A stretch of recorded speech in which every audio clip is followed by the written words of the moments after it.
Happy 4th of July, everybody. So I thought it'd be kind of nice to go ahead and do a quick issue, a quick solo shot in celebration of our Independence Day. So to me, when I think comics that represent freedom, I think Captain America. Also, one of my favorite characters in comics is the Punisher. So let's jump into a What If. What If Volume 2, number 51. What if the Punisher was Captain America? I'm going to kind of format this like I did with the previous What If that I did. I want to start out with what was. As with most What Ifs, this is an alternate take on the original Marvel continuity.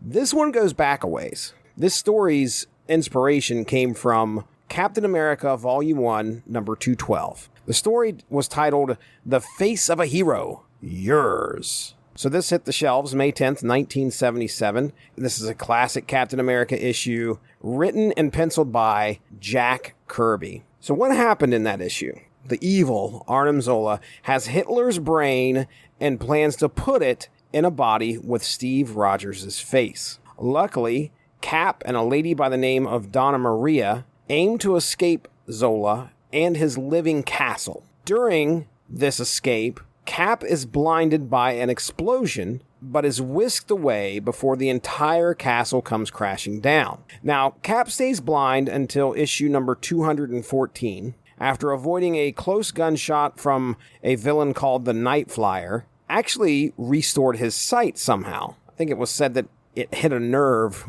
or jostled a nerve, so his sight finally came back. Now, what's interesting about these issues is that in the next issue, in 215, Roy Thomas bridges a gap for the next bit of creative team that's going to do a few issues, because Kirby's nearly 2-year run on this title comes to an end in issue 214. So that's a description of what was, what actually happened in the Marvel 616. Real quick before we get into the issue, let's talk about what is. So Captain America, Steve Rogers, was most notably portrayed by Chris Evans in the Marvel Cinematic Universe, with his role meeting a happy ending in the final parts of Endgame. Seemed pretty happy to me anyway. The Shield was then claimed by Anthony Mackie, portraying Falcon, and the fourth Captain America film, Brave New World, is slated to be released in the summer of 2024. Now in the comics right now, a storyline just wrapped up titled Cold War, which starred both Captain America, Steve Rogers, and Sam Wilson,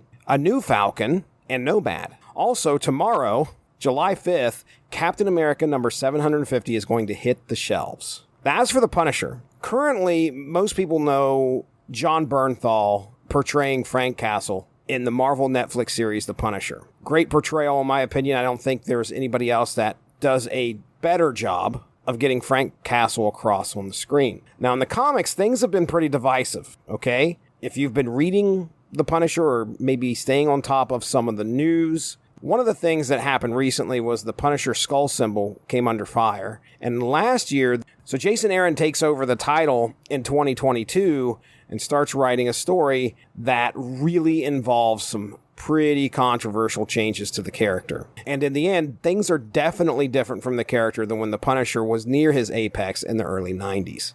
So that is what is. Now, let's get into what if.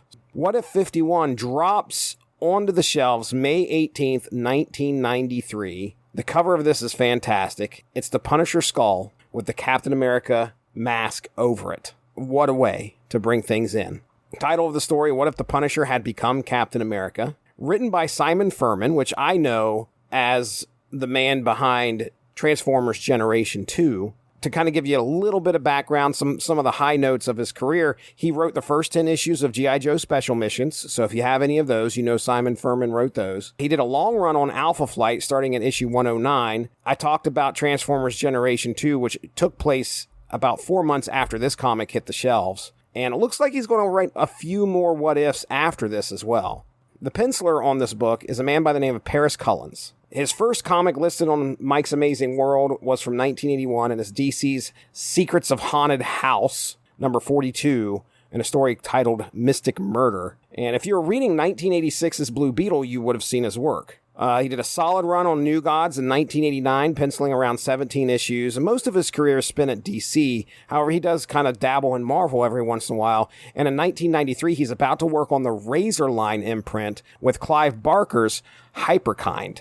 The inks on this book are by Frank Turner, lettered by Janice Chiang, and colored by Carlos Lopez. So let's get into this. What if the Punisher had become Captain America?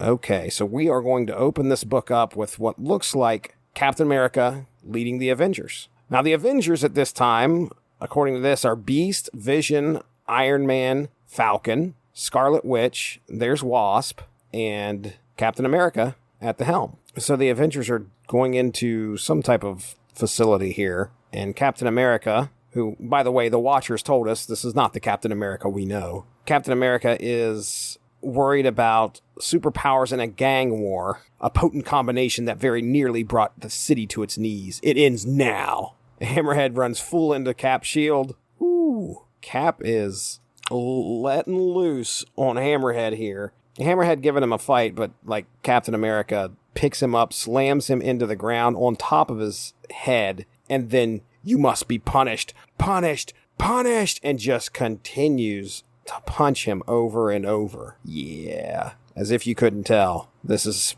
most likely Frank Castle. So the Watcher tells us where the timelines have diverged. Captain America was blinded in issue 212, but he ended up fighting the Red Skull and living. But according to this timeline, Cap wasn't so lucky. Now you got to think, at the time that battle was going on, Punisher is in Nam.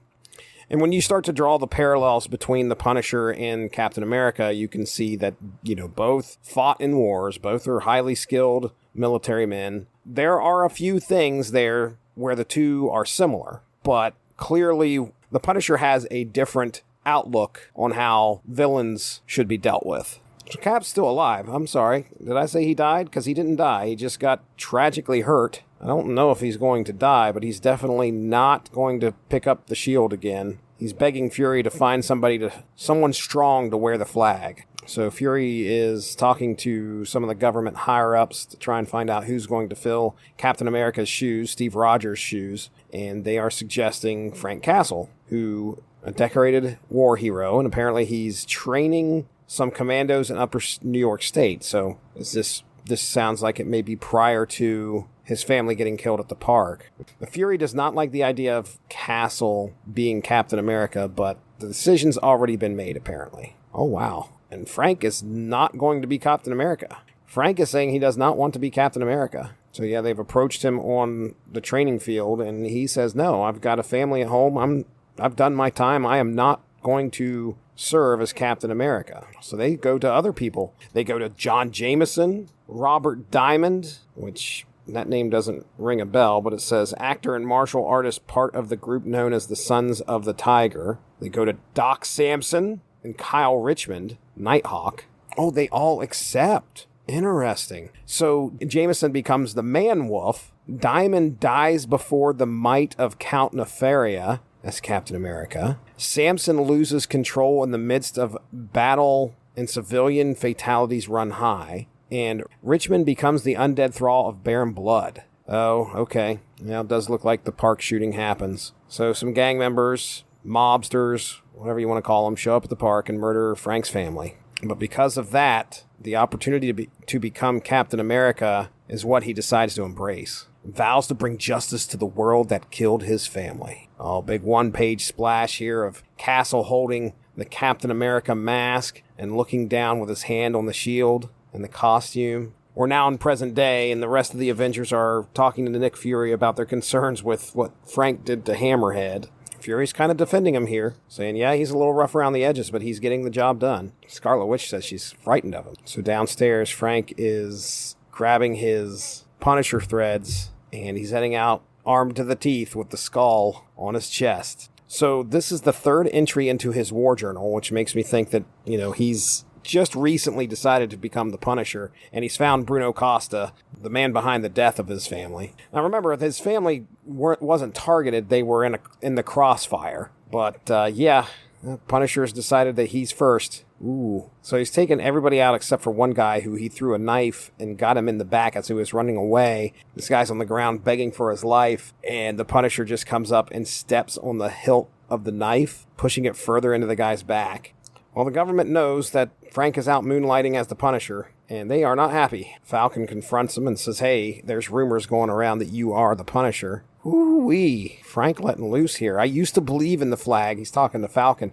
I used to believe in the flag and what it stood for. It's not me dragging it through the mud. It's the politicians who sent their youth to die in a stupid war, who sit back and let their cities rot in vice and corruption run by human vermin. Yeah, I used to believe. Now I just believe in me. Nice. Yeah, Frank's going full bore into the Punisher persona. He does not believe in being Captain America anymore. He has tracked down the brothers Costa. Frank is taking out people left and right, and all of a sudden, the shield comes flying through, breaking his gun. And it's Captain America. Now, I'm wondering if it's Steve underneath the mask. It looks like Steve. This has to stop, Castle. You have to be stopped. So the two begin to fight. Captain America hits Punisher right in the stomach with something, and he is doubled over, wondering what he got hit with. And Cap talking some sense into him and saying, I'm giving you back the uniform. The system's not perfect. The country's a mess, but that just means we have to be better than it, not succumb to it. Tomorrow's generation looks to Captain America for hope. If just one kid turns his back on crime, then it's all worth it. You must be Captain America. Frank's like, why don't you just do it yourself? And Cap's like, I said Captain America had to be a man, mortal, flesh and blood, and I am neither. And he shows him this arm, the cyborg arm. Captain America is a symbol of a man striving and achieving on his own human merits. No guns, no machines, just the man. And it looks like just then one of Costa's men opens fire and misses both Captain America and the Punisher, it looks like. Cap takes that guy out, turns around, and Castle is headed to go find Costa. He's got his gun right up to his eye, and he's like, why can't I pull the trigger? Blast his eyes, he's right. By taking on the mantle of Captain America, I took on a responsibility for countless other lives. Well, and he comes to a bit of a crisis there. Yeah, he's thinking if his family would be proud of him and how he's been acting. And he asks himself, am I doing it for them or am I doing it for me? And Cap gives him back his shield. Take it. It's yours. Oh, the Watcher stepping in here. Steve Rogers returns to fighting crime, but as the captain. In this reality, the Punisher is no more. Frank Castle is Captain America. There it is, folks. Happy 4th of July. I hope you've enjoyed this look into another reality. What if the Punisher had become Captain America?